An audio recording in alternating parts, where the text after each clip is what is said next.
Hello అందరికీ నమస్కారం. నేనైతే బాగున్నానండి. కొద్దిగా వాయిస్ అయితే చేంజ్ అయ్యింది. కొద్దిగా అడ్జస్ట్ చేసుకోండి ప్లీజ్. అదేవిధంగా మీరందరూ కూడా బాగుండాలని మనస్ఫూర్తిగా అయితే కోరుకుంటూ ఇవాళ వీడియో ఏంటి అంటే పిల్లలు స్కూల్కి వెళ్ళిపోయిన తర్వాత నేను ఎటువంటి పనులైతే చేసుకుంటాననే విషయాన్ని ఈ వీడియోలో షేర్ చేస్తున్నాను. అదేవిధంగా మీరు కూడా టైంని ఎలా మేనేజ్ చేసుకోవచ్చు అనే విషయాన్ని కూడా తప్పకుండా ఈ వీడియోలో మీరు తెలుసుకోవచ్చు. వీడియోని స్కిప్ చేయకుండా చివరి వరకు చూడండి. అదేవిధంగా ప్లీజ్ నా వీడియో కొద్దిగా నచ్చినా కానీ ప్లీజ్ లైక్ చేస్తారా. ఇక ముందుగా అయితే ఫస్ట్ బెడ్ అంతా కూడా నీట్గా సర్దేసుకుంటున్నాను.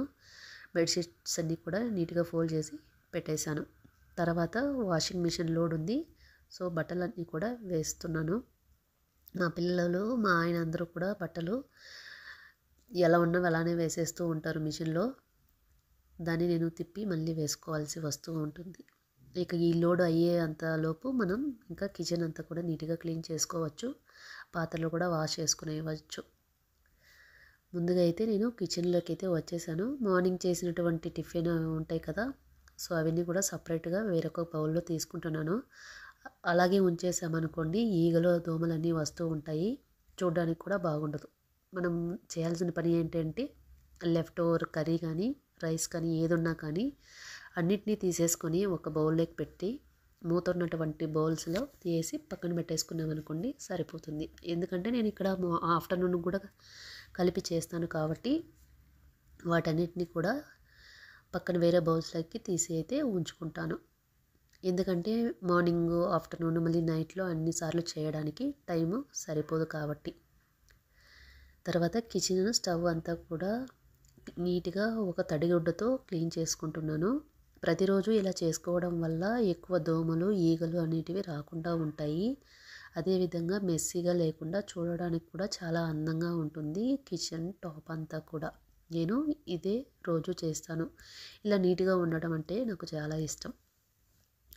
ఇక తర్వాత వచ్చేసి ఇక్కడ హాల్లో సోఫా అలాగే కాట్ ఉంది కదా, దాన్ని కూడా కొద్దిగా సర్దుకుంటున్నాను. పిల్లలు మార్నింగ్ వెళ్ళే హడావిడిలో చిందరవందర అటు ఇటు అవుతూ ఉంటాయి కదా, దాన్ని కొద్దిగా సరి చేస్తున్నాను అంతే. పెద్దగా పని ఏమి ఉండదండి, చిన్న చిన్న పనులే, కాకపోతే ఎక్కువ టైం తీసుకుంటాయి అంతే. ప్రతిరోజు కూడా ఇలా చేస్తూ ఉన్నామనుకోండి మనకు అలవాటు అయిపోతుంది. అదేవిధంగా ఇల్లంతా కూడా చూడడానికి నీట్గా ఉంటుంది. ఎవరైనా వచ్చినా కానీ ఇల్లు చూడటానికి కొంచెం పాజిటివ్గా అనిపిస్తుంది. అలా కాకుండా మనం ఎక్కడ పట్టినటివి అక్కడే వస్తువులన్నీ వేసేస్తూ ఉంటే ఇల్లంతా సర్దాలంటే కూడా మనకు కూడా చాలా విసుగు వస్తుంది. అదేవిధంగా చూసే వాళ్ళకు కూడా ఏంది అన్నట్టుగా ఒక బ్యాడ్ ఒపీనియన్ అనేది వస్తుందన్నమాట. అలా కాకుండా ఉండాలంటే మనం ప్రతిరోజు కూడా నీట్గా అయితే మన ఇంటిని మనమే శుభ్రంగా ఉంచుకోవడానికి ట్రై చేస్తూ ఉండాలి. ఇంకా సర్దడం అంతా అయిపోయింది. తర్వాత ఇంకా లాస్ట్లో అయితే పాత్రలు వాష్ చేయాలని వచ్చాను. నాకు అన్నిటిలో కన్నా ఎక్కువ విసుగొచ్చే పని ఏంటి అంటే పాత్రలు వాష్ చేయడం. వంట ఎంతైనా చేయగలను, ఎన్ని అవర్స్ అయినా నిలబడుకొని చేస్తాను. ఈ పాత్రలు కడగాలంటే మాత్రం ఎందుకో నాకు చిరాకుగా ఉంటుంది. అన్ని పాత్రలు అయితే పడిపోతూ ఉంటాయి. మార్నింగ్ వాష్ చేస్తాను, ఈవినింగ్ చేస్తాను, మళ్ళీ నైట్ చేస్తాను. పర్ డే 3 times 4 times కూడా చేస్తూ ఉంటాను. ఈ పాత్రలు కడిగి నా చేతులే అరిగిపోయేలాగా ఉన్నాయన్నమాట. ఏం చేద్దాం, ఆడవాళ్ళం కదా, తప్పదన్నమాట. రోజు పనులు చేస్తూనే ఉంటాం, కానీ ఎవరికి కూడా ఏం పని ఉంది, చిన్న చిన్న పనులే కదా అన్నట్టుగా మాట్లాడేస్తూ ఉంటారు. వాళ్ళు చేస్తే కదా వాళ్ళకి అర్థమైతేసరికి నెక్స్ట్ ఇంట్లో ఉండరనమాట, పారిపోతారు. ఎవరు ఇన్ని పనులు చేస్తారు, మేమైతే అస్సలు ఉండలేమమ్మా అన్నట్టుగా వెళ్ళిపోతారనమాట. అలా ఉంటుంది ఇంట్లో ఆడవాళ్ళ పని. ఎంత చేస్తూనే ఉన్నా కానీ ఇంకా పని వస్తూనే ఉంటుంది. రోజంతా చేస్తూనే ఉంటాం, కానీ పనులు ఇంకా ఉన్నాయా అన్నట్టుగానే ఉంటుంది. మీకు కూడా అలానే ఉంటుందా? నాకైతే అలానే ఉంటుంది. ఎన్ని పనులు ఉంటాయో చేస్తూనే ఉంటాను, అయినా కానీ పనులు మాత్రం అయిపోవు. ఇక ఈ పాత్రలన్నీ కడుగుతూ ఉన్నాను. టైం అయితే ఆల్మోస్ట్ 11 o'clock అయిపోతూ ఉంది. 12కి అంతా మా ఆఫీస్ వర్క్ కూడా స్టార్ట్ అయిపోతుంది అనమాట. నాకైతే వర్క్ ఫ్రమ్ హోమ్ అండి, సో ఈజీగా అయితే ఉంటుంది.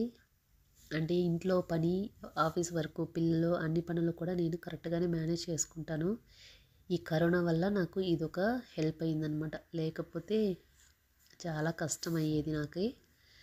దేవుడు ఇదొక మంచి హెల్ప్ అయితే చేశాడు నాకు.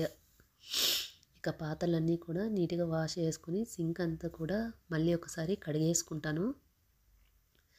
ఎందుకంటే ఇంకా పాత్రలు ఇవి ఇంకా ఈవినింగ్ 5 o'clock వరకు ఇంకా ఇక్కడికైతే అసలు రానన్నమాట. అంటే ఆఫ్టర్నూన్ లంచ్ తింటాం కదా, ఆ పాత్రలు మళ్ళీ ఏం కడగను. అవి అలానే ఉంచేసుకొని ఈవినింగ్ స్కూల్ నుంచి పిల్లలు వచ్చిన తర్వాత వాళ్ళ లంచ్ బాక్స్, స్నాక్స్ బాక్స్ అన్నీ కూడా ఒకేసారి మళ్ళీ కడుగుతాను అనమాట. అలా కాకుండా ప్రతిసారి ఒక్కొక్క ప్లేట్ కడుగుతూ ఉంటే ఇంకా రోజంతా పాత్రలు కడుగుతూనే ఉంటాం. ఇంకా వేరే పని చేయాల్సిన అవసరమే ఉండదు. దానివల్లే నేను ప్రతి ఒక్కదానికి కడిగేది ఇప్పుడైతే మానేశాను. ముందైతే ప్రతి చిన్న ప్లేట్ పడినా దాన్ని అప్పటికప్పుడు కడిగేసుకుంటూ ఉండేదాన్ని. దానివల్ల నాకు రోజంతా పాత్రలు కడిగినట్లే ఉంటూ ఉండేది. సో అలవాటైతే చేంజ్ చేసుకున్నాను. ఇక పాత్రలంతా మొత్తం కడిగేసాను. ఇక తుడుస్తున్నాను అనమాట. ఇదైతే మాత్రం అంటే నేను చెప్పదలుచుకుంది ఏమంటే, ఈ క్లాత్ ఉంది కదా, ఇదైతే కనుక నేను ఉతికి పాపం అరిగిపోయేలాగా ఉంది. అది కూడా నన్ను తిట్టుకుంటూ ఉంటుందేమో, ఇది ఉతికి నన్ను చంపేసేలా ఉంది అన్నట్టు. ఏం చేద్దాం, ప్రతిసారి వాష్ చేస్తేనే ఆ స్మెల్ అనేది ఉండదు. ఇక అది అయిపోయిన తర్వాత మా ఇంట్లో పప్పి ఉంది కదా, మా మిమ్మి గారిని అయితే పిలుచుకొని వాకింగ్ కోసం అయితే మార్నింగ్ అయితే వచ్చాను. మార్నింగ్ అంటే ఆల్మోస్ట్ 11:30 అవుతూ ఉంది. ఇక ఆఫీస్ వరకు కూడా స్టార్ట్ చేయాలన్నమాట. కిందకి వెళ్ళిన తర్వాత దీనికి ఫుడ్ పెట్టేసి. ఇది అండి ఇవాళ వీడియో నచ్చితే ప్లీజ్ లైక్ చేయండి, కామెంట్ చేయండి, సబ్స్క్రైబ్ చేసుకోండి. మరొక వీడియోతో మళ్ళీ కలుద్దాం. బాయ్.